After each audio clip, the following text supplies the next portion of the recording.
How to use Meta AI on Instagram. First, open the Instagram. Make sure you're logged into your account. Tap on the DM icon that you can see at bottom. In order to use the Meta AI, you can use the search bar.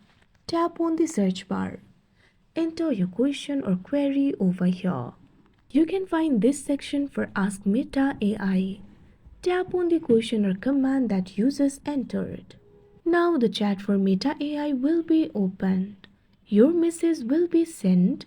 Meta AI will reply to you promptly. Likewise, you can also chat with Meta AI via the personal chats. Tap on the chat of your choice, preferably a group chat. Tap on the message bar. Now type in @. Now select the option for Meta AI. Enter your question or command over here. Tap on the send icon. Wait for a while. Now Meta AI will reply to you promptly.